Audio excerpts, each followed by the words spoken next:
ঘড়িতে এখন বাজে সকাল 11টা। আর আজকের ব্লগটা সকাল 11টা থেকেই শুরু করছি। হ্যালো বন্ধুরা, সকলে কেমন আছো? আশা করছি প্রত্যেকে অনেক অনেক ভালো আছো। তো দেখো, আজ হচ্ছে 15 আগস্ট, আজকে ইন্ডিপেন্ডেন্স ডে, স্বাধীনতা দিবস। সবাইকে জানাই স্বাধীনতা দিবসের অনেক অনেক শুভেচ্ছা। আর এখানে দেখালাম দোতলার সব বিছনাপত্র গুছিয়ে ফেলেছি। আর সৌম্য গিয়েছিল ওর কোয়ার্টারে ওর বাবার সাথে। এই যে 11টার সময় এখন ফিরেছে। বেরিয়েছিল 9:30, ওখানে ফ্ল্যাগ তোলা হলো। তো এই যে হাতে রিস্টব্যান্ড পরেছে আর একটা ইন্ডিয়ান ফ্ল্যাগ নিয়েছে, দেখতে পাচ্ছ তোমরা। ও রেডি হয়ে বেরিয়েছিল। একটু সকালবেলা উঠে ওকে দুধ বিস্কিট করে দিয়েছিলাম, তো খেয়ে বেরিয়ে গেছিল।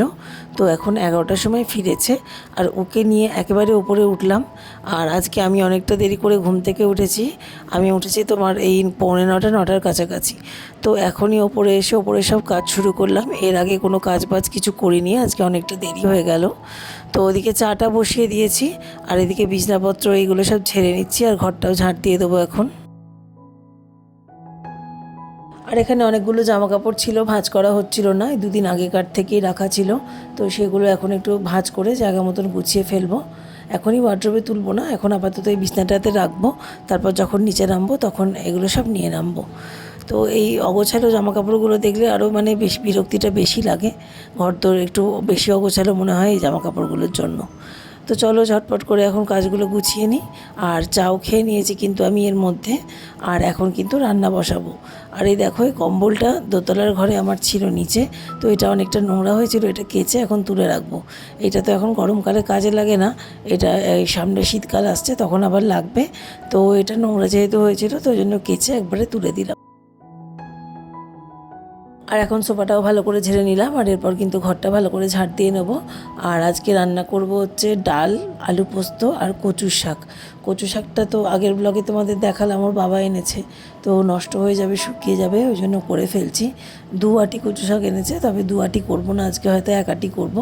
আর রেখে দেবো আর 1 আঁটি পরে করব। কারণ অতগুলো কচু শাক আজকে দেরি হয়ে গেছে, যেহেতু কাটার সময় তো লাগে। তো অতটা কাটতে আর সময় পাবো না।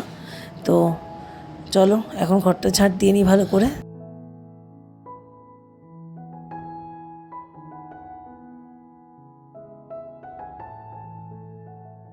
আর বরের আজকে অফিস ছুটি আছে, কারণ আজকে ছুটি নিয়েছে, কারণ আমাদের কোয়ার্টারে আজকে একটু বিকালে প্রোগ্রাম আছে, ফাংশন রয়েছে।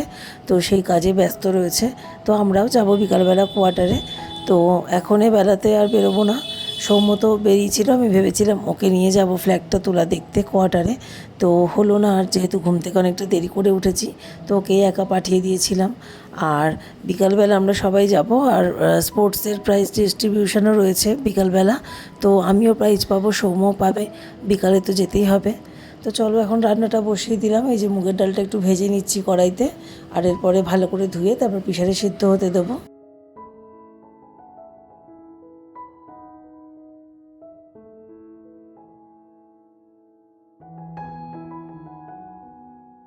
ডালটা সুন্দর করে ভেজে নিয়েছি। তো এবার প্রেশারের মধ্যে ঢেলে দিলাম। তো এরপর ভালো করে ধুয়ে তারপর দেখো সিদ্ধ হতে বসিয়ে দিচ্ছি। আর এখন কচু শাকটা কাটতে বসবো। এখন কিন্তু বেশ বেলা হয়ে গেছে, 12টার কাছাকাছি বাজে। তো দেরি হয়ে গেল। তো ঝটপট করে হাত চালিয়েই সব কাজগুলো করছিলাম। আর এ দেখো আনারসটাও আনা রয়েছে, এটা আর কাটার সময়ই পাচ্ছি না। তো দেখি আজকে যদি সময় পাই কাটবো, নাহলে আগামীকাল কাটবো। গতকাল একটু ছোলা ভিজিয়ে দিয়েছিলাম কচু শাকটা করবো বলে। তো এই এখানে ছোলা ভেজানো আছে। আর এখন কচু শাকটা কাটবো। আর এখন দেখো ফ্রিজ থেকে কচু শাকটা বার করে নিলাম। এখানে কিন্তু 2 আঁটি কচু শাক আছে, অনেকটা সময় লাগবে কাটতে। তো আজকে যেহেতু দেরি হয়ে গেল, তো এখন 1 আঁটি বের করে নিচ্ছি, 1 আঁটি করবো। আর 1 আঁটি হচ্ছে পরে করব। তো চলো এখন ঝটপট করে কাটাতে হাত লাগাই। আর এই কচু শাকটা কাটার সময় কিন্তু হাতে একটু সর্ষের তেল মাখিয়ে নিতে হবে, আমিও মাখিয়ে নিয়েছি। নাহলে একদম হাত কালো হয়ে যাবে আর হাতে কিন্তু অনেকটা চুলকাবে। আর ওদিকে কাঁচাগুলোও কিন্তু বসিয়ে দিয়ে এসেছি। আর কাজের দিদিও চলে আসবে, 1:15 মধ্যেই চলে আসবে। তো কাঁচাগুলো বসিয়ে দিলাম, এবার কাচতেও হবে, সব মেলতেও হবে। আর তোমরা যারা এই মুহূর্তে আমার ব্লগটা দেখছো, প্লিজ একটা লাইক করে দিও। আর আমার ব্লগের কোনো অংশ যদি তোমাদের পছন্দ হয় তো কমেন্ট করে জানিও। আর অবশ্যই করে কিন্তু চ্যানেলটাকে সাবস্ক্রাইব করে আমার পাশে থাকো। কচু শাকটার সাথে কিন্তু আরও জিনিস এনেছিল, থোড় এনেছিল, কচুর লতি এনেছিল। তো কচু শাকটা তো আজকে করছি, তো ওইগুলোও তো নষ্ট হয়ে যাবে, ওগুলো আর কবে করব এখন জানি না। কারণ আজকে বিকেলে যে কেটে রাখবো, আজকে বিকেলেও বাড়ি থাকবো না, তো কাটাকুটিও করা যাবে না। আগামীকাল তো জন্মাষ্টমী, তো জন্মাষ্টমীর দিন তো তালের বড়া করব ভেবে রেখেছি, তো কালকেও একদম সময় পাওয়া যাবে না। আর এর মধ্যে কিন্তু জন্মাষ্টমীর দিন আর তার পরের দিন মানে দুদিন কিন্তু আমার কাজের দিদিও আসবে না। তো ওদিকে বাসন মাজা, ঘর মোছা এইসবও করতে হবে। তো একসাথে এই সব কাজগুলো চাপগুলো পড়ে গেছে। তো দেখি কবে কি করব এখন জানি না। আপাতত রিজু যেহেতু কচু শাকটা খেতে ভালোবাসে, তো ওই শনি রবিবার ছুটির দিন আছে দুদিন বাড়িতে, তো ওই জন্য আজকেই করে নিচ্ছি। তো এরপরে আবার যদি সোম মঙ্গলবার নাগাদ আর একটা আটি করি তখন ও আর খেতে পারবে না, তো ওই জন্য ওর জন্যই বিশেষ করে আর করছি আজকে। তো এখন দেখো পোস্তটা কিন্তু বসিয়ে দিলাম, কারণ কচু শাকটা কাটতে কাটতে কিন্তু আমার ডাল পোস্ত সবটাই হয়ে যাবে। তো ভাবলাম গ্যাসটা ফাঁকা রেখে লাভ নেই, তো পোস্তর আলুগুলো কেটে ঝটপট করে কিন্তু একটু কালো জিরে সম্বারা দিয়ে কিন্তু আলুগুলো দিয়ে দিলাম তেলের মধ্যে। আর এরপরে নুন হলুদ দিয়ে দেবো, আর ভালো করে ভাজা ভাজা হয়ে গেলে পোস্ত বাটাটা মেশাবো।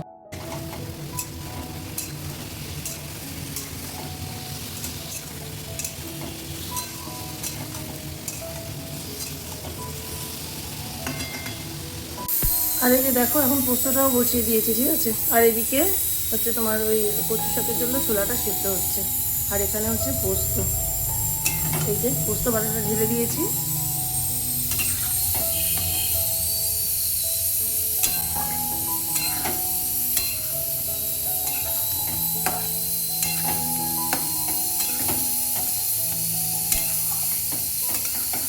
তো এখন বাজে 1:10, আর ওদিকে আলু পোস্তটা বসিয়ে দিয়েছি, আর মুগের ডালটা সিদ্ধ হয়ে গেছে।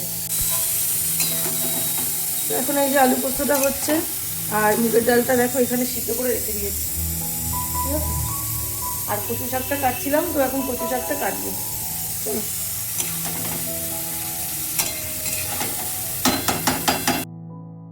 আর এদিকে সৌম্য বায়না করছিল সবাই বাড়িতে ফ্ল্যাগ তুলেছে, তো ও তুলবে।